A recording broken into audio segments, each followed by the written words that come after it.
Hello students, electric traction and कंट्रोलना આજના લેક્ચરમાં આપણે વાત કરવાના છીએ શિરોપરી પ્રવાહ સંગ્રહક પદ્ધતિની એટલે કે ઓવરહેડ કરંટ કલેક્શન સિસ્ટમ.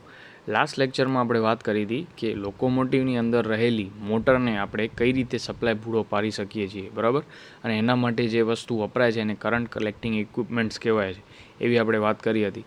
એના માટે બે મેથડની પણ વાત કરી હતી, એક તો કંડક્ટર રેલ સિસ્ટમ, બરાબર, અને બીજી હતી ઓવરહેડ કરંટ કલેક્શન સિસ્ટમ, બરાબર છે. આમ બે ટાઈપ હતા. હવે કંડક્ટર રેલ સિસ્ટમ એમાં ત્રણ ટાઈપ આપણે જોયા હતા: ટોપ કોન્ટેક્ટ, બોટમ કોન્ટેક્ટ અને સાઇડ કોન્ટેક્ટ, બરાબર છે. આજે આપણે વાત કરવાના છીએ ઓવરહેડ કરંટ કલેક્શન સિસ્ટમની. હવે કંડક્ટર રેલ સિસ્ટમ છે એની એક આપણે ડિસએડવાન્ટેજ કહી શકો કે લિમિટેશન કહી શકો એ હતી કે અમુક વોલ્ટેજ કરતાં વધારે વોલ્ટેજે આપણે કંડક્ટર રેલ સિસ્ટમ સેફ્ટી રીઝન્સથી વાપરી શકતા નથી, બરાબર. તો અહીંયા આપણે શું જોઈએ તો કે જ્યારે આપણો ટ્રેક્શન સિસ્ટમ છે એનો વોલ્ટેજ 1200 વોલ્ટથી વધી જાય છે, બરાબર છે, ત્યારે આપણે ઓવરહેડ કરંટ કલેક્શન સિસ્ટમ વાપરવામાં આવે છે. શું કામ તો કે આટલા હાઈ વોલ્ટેજ ઉપર એ વધારે સેફ છે અને એફિશિયન્ટ છે, બરાબર, એટલે કે અસરકારક છે અને સલામત પણ છે, બરાબર. હવે શું થાય તો કે આ સિસ્ટમની અંદર રિટર્ન પાથ છે એ ક્યાંથી આવે છે તો કે ટ્રેક જે છે આપણે એનાથી રિટર્ન પાથ પૂરો પાડવામાં આવે છે. અને આની ઓવરહેડ સિસ્ટમ હોય તો એક જ ઓવરહેડ કંડક્ટર જોશે, પછી એસી હોય કે ડીસી, બરાબર છે. હવે આગળ વાત કરીએ તો કરંટ કલેક્ટ કઈ રીતે કરવામાં આવે છે તો કે કરંટ કલેક્શન માટે આની અંદર શું હોય તો કે ઉપર એટલે કે લોકોમોટિવની છત ઉપર, બરાબર છે, કાં તો સ્લાઇડિંગ કોન્ટેક્ટ હશે, વ્હીલ હશે અથવા તો સ્ટ્રીપ હશે કે જે કન્ટિન્યુઅસલી તમારા કંડક્ટરના કોન્ટેક્ટમાં રહેશે, બરાબર છે. અહીંયા તમને શું છે તો કે પ્રવાહનો સરકરણ સંપર્ક, બરાબર છે, નાની ચક્કરડી એટલે કે વ્હીલ મેં તમને કીધું એ પ્રમાણે એ બધું શું હશે તો કે લોકોમોટિવના રૂફ ઉપર રાખવામાં આવશે, બરાબર છે. ખ્યાલ આવી ગયો એટલે સુધી. હવે શું થાય તો કે આપણી જે ઓવરહેડ કંડક્ટર છે, બરાબર, એની હાઇટ છે એ કોન્સ્ટન્ટ રાખવામાં આવે છે, એટલે કે આખા રૂટ ઉપર એની અને આપણા કરંટ કલેક્ટરની વચ્ચેની હાઇટમાં કોઈ ખાસ ફરક પડવો જોઈએ નહીં, બરાબર છે. હવે તમારો ટ્રેક છે એ તમે ઢોળાણ ઉતરતા હો, ઢોળાણ ચડતા હો, આ ડિસ્ટન્સમાં કોઈ ફેરફાર આવવો જોઈએ નહીં, બરાબર છે. પણ આ હાઇટ વેરી કરે છે ક્યારે તો કે ગેજ કેવો છે તો કે ગેજ ઉપર ડિપેન્ડ કરે છે. જેમ કે બ્રોડ ગેજ હોય તો આના માટે કેટલી હાઇટ હોય છે 5.5 મીટર, બરાબર છે. જ્યારે મીટર ગેજ હોય ત્યારે ઊંચાઈ કેટલી હોય છે 4.44 મીટર, બરાબર છે.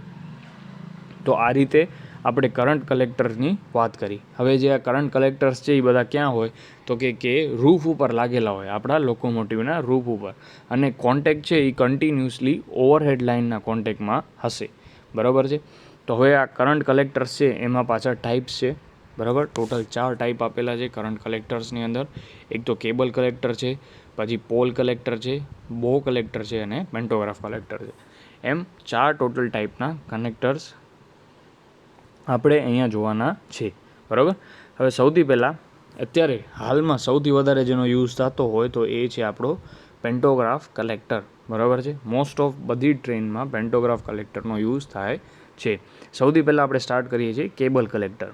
તો કેબલ કલેક્ટર એટલે શું તો કે આ પ્રકારનો જે કલેક્ટર છે એની અંદર શું હોય તો કે પહેલાં તો સૌથી પહેલી વાત કેબલ કલેક્ટર વિશે શું જાણવા જેવી છે તો કે શોર્ટ ડિસ્ટન્સ માટે જ આનો યુઝ કરી શકાય છે. આ પ્રકારનું છે એ કોને ટૂંક અંતર માટે જ વાપરી શકાય છે. શું કામ તો કે આની અંદર એક કેબલ હોય છે, એ લાંબો કેબલ હોય છે, બરાબર, કે જેને આપણે રીલ ઉપર વીંટાળેલો હોય છે, બરાબર છે. એટલે કે તમે જેટલો વાયર જોતો હોય એટલો રીલમાંથી ખેંચીને બહાર કાઢી શકો અને પાછો રાઉન્ડ અપ કરી શકો, એટલે કે વાઇન્ડ અપ કરી શકો છો, બરાબર. આ આખી રીલ છે એ ઓટોમેટિક હશે, બરાબર. જે પ્રમાણે આપણે ડિસ્ટન્સ વધે એમ વાયર છે એ બહાર આવે અને જેમ આપણું ડિસ્ટન્સ ઘટે એમ પાછો વીંટાતો જાય રીલમાં, બરાબર છે. આમાં લખેલું છે જો લોકોમોટિવ પર ફિટ કરવામાં આવેલા પાવર રીલ દ્વારા કેબલ લાંબો કે ટૂંકો જરૂરિયાત પ્રમાણે કરી શકાય છે. ખ્યાલ આવી ગયો. અને આ જ વાહક એટલે કે આ જ કેબલની મદદથી આપણે લોકોમોટિવને શું કરવામાં આવે છે સપ્લાય આપવામાં આવે છે. તો હવે આવું શું કામ કરવામાં આવે છે અથવા તો આની જરૂરત શું પડી તો કે જ્યાં આ એવી જગ્યાએ યુઝ કરવામાં આવે છે કે જ્યાં, બરાબર, આપણે લાઈવ કંડક્ટર એટલે કે બેર કંડક્ટર, જ્યાં ઇન્સ્યુલેશન વગરનું કંડક્ટર આપણે વાપરી શકતા નથી એવી જગ્યાએ આને વાપરવામાં આવે છે. તો એ કઈ જગ્યા તો કે આ એવા ટ્રેક ઉપર વાપરવામાં આવે છે કે જ્યાં આજુબાજુ શું હોય તો કે ગેસ હોય, બરાબર છે, ઘણા બધા ઝેરી ગેસ હોય, રસાયણો હોય, ભેજ હોય, બરાબર. એવી જગ્યાએ આને વાપરવામાં આવે છે. એટલે કે ક્યાં જનરલી તો કે માઇન્સ છે, ઓવરહેડ ક્રેન્સ છે, બરાબર, પછી ક્વેરી એટલે કે પથ્થરની ખાણમાં, આ બધી જગ્યાએ આનો યુઝ કરવામાં આવે છે. એટલે કેબલ કલેક્ટરનો યુઝ આપણને ખ્યાલ આવ્યો. હવે નેક્સ્ટ આપણે વાત કરવાની છે પોલ કલેક્ટરની, બરાબર છે.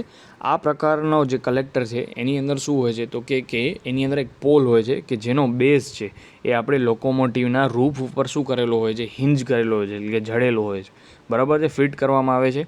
અને એના એક છેડા ઉપર એટલે કે પોલ છે એના એક છેડા ઉપર શું હોય તો કે એક ગન મેટલની ખાંચાવાળી એક ગરગડી એટલે કે પુલી હોય છે, બરાબર. હવે પુલી શું કરશે તો કે આપણો જે કંડક્ટર છે, બરાબર, એની સાથે શું હશે, ગરગડી, કે જેને હંમેશા ઓવરહેડ કંડક્ટરના કોન્ટેક્ટમાં રહેશે, બરાબર છે.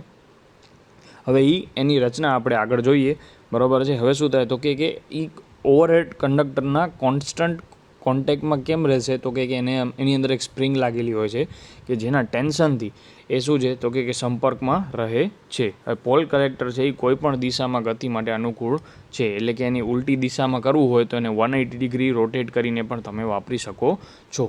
હવે આનો ઉપયોગ ક્યાં થાય તો કે એનો મુખ્યત્વે ઉપયોગ ટ્રોલી બસીસમાં થાય છે કે જ્યાં સ્પીડની રેન્જ છે 20થી 35 કિલોમીટર પર અવરની હોય છે. શું કામ તો કે જ્યારે આ સ્પીડ છે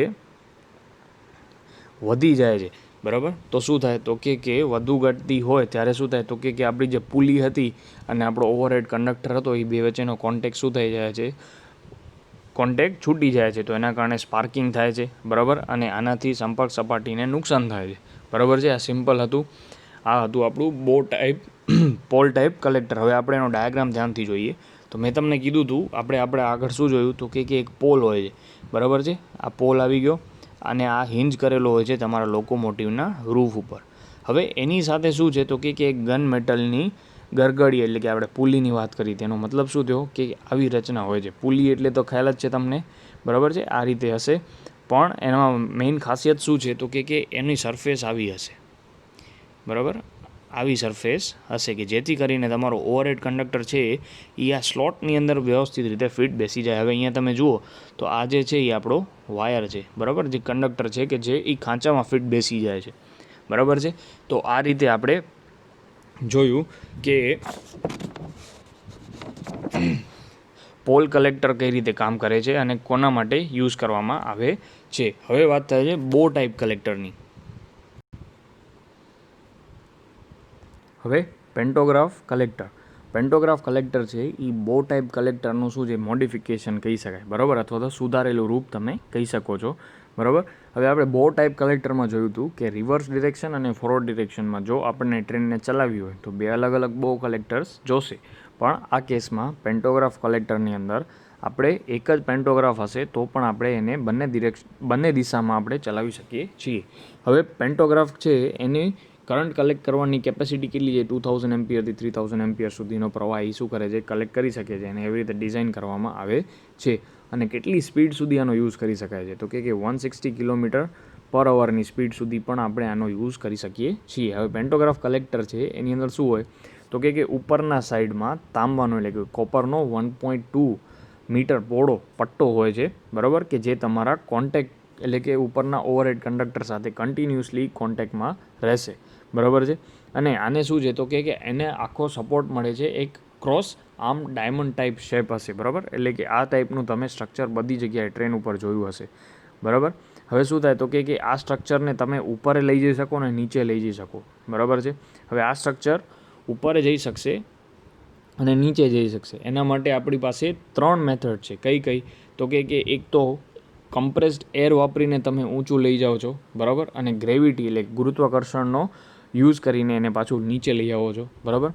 પછી અહીંયા આપણી પાસે 3 છે. હવાથી ઊંચો થતો અને પોતાના વજનથી નીચે થતો. એટલે એનો મતલબ શું થયો પોતાના વજનથી નીચે આવતો એટલે ગ્રેવિટી કંટ્રોલ છે, બરાબર. હવાથી ઊંચો થતો અને સ્પ્રિંગથી નીચે થતો, બરાબર, એટલે કે એમાં સ્પ્રિંગ આપેલી હોય કે જેના ફોર્સથી પોતાની જગ્યાએ પાછો આવે છે.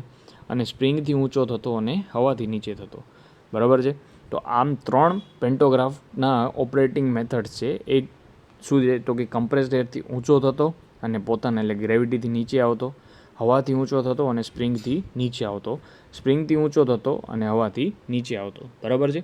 હવે પેન્ટોગ્રાફ છે તો પેન્ટોગ્રાફ એસી અને ડીસી બંને સિસ્ટમની અંદર યુઝ કરવામાં આવે છે, પણ એસી સિસ્ટમના પેન્ટોગ્રાફ છે એ ડીસી કરતાં કેવા હોય છે, વજનમાં થોડાક હલકા હોય છે. બરાબર છે. અને મોસ્ટલી કરંટ કલેક્શન માટે આપણે પેન્ટોગ્રાફ સિસ્ટમનો જ યુઝ કરીએ છીએ. બરાબર છે. હવે પેન્ટોગ્રાફ સિસ્ટમ આટલી બધી યુઝ શું કામ થાય છે તો કે પેન્ટોગ્રાફ સિસ્ટમ યુઝ કરવાના ઘણા બધા ફાયદા છે. પહેલો ફાયદો શું છે તો કે એક તો એને સેફ છે આપણા માટે. બરાબર, શું છે, સેફ. બાકી બધી સિસ્ટમ કરતાં સેફ અને રિલાયેબલ છે. બરાબર છે. એટલે કે આની અંદર કોઈ જાતનું સ્પાર્કિંગ નહીં થાય અને કોઈ એક્સિડન્ટ થવાના ચાન્સીસ પણ કેવા છે, ઓછા છે. પછી તો કે રિવર્સ ડિરેક્શનમાં અને ફોરવર્ડ ડિરેક્શનમાં બંને માટે આપણે એક જ પેન્ટોગ્રાફનો યુઝ કરી શકીએ છીએ. આપણે ઘડી બે પેન્ટોગ્રાફની જરૂર પડતી નથી. બરાબર. પછી ત્રીજો પોઈન્ટ શું છે તો કે એનો મેન્ટેનન્સ બહુ ઇઝી છે. બરાબર, શું છે, મેન્ટેનન્સ કેવું છે, ખૂબ જ ઇઝી. બરાબર છે, ખ્યાલ આવ્યો. પહેલાં તો સેફ છે, પછી રિવર્સ અને ફોરવર્ડ ડિરેક્શન માટે એક જ પેન્ટોગ્રાફની જરૂર પડે છે. મેન્ટેનન્સ પણ કેવું છે, ખૂબ જ ઇઝી. પછી તો કે એની સાથે આપણો જે ઓવરહેડ કંડક્ટર છે એની અંદર શું થાય તો કે કોન્સ્ટન્ટ કોન્ટેક્ટ એટલે કે કોન્ટેક્ટ બ્રેક થતો નથી. બરાબર, શું થાય, કોન્ટેક્ટ બ્રેક થતો નથી એટલે કે આપણને કન્ટિન્યુઅસલી સપ્લાય મળશે અને સ્પાર્કિંગ થવાનું નથી. બરાબર છે. અને આની ફ્લેક્સિબિલિટી પણ કેવી છે, ખૂબ જ સારી છે. બરાબર છે. અને હાઈ સ્પીડ માટે વાપરી શકાય છે. આપણે જોયું કે સ્પીડ લિમિટ કેટલી હતી, 160 km/h સુધી આનો યુઝ કરી શકાય છે. તો આ આની, અને બીજું હજી એક વસ્તુ કે આની કરંટ કલેક્ટિંગ કેપેસિટી કેટલી હતી, 2000થી લઈને 3000 એમ્પિયર સુધી આ કરંટ કલેક્ટ કરી શકે છે. બરાબર. તો આ બધા શું હતો તો કે પેન્ટોગ્રાફ કલેક્ટરના ફાયદા હતા. બરાબર છે.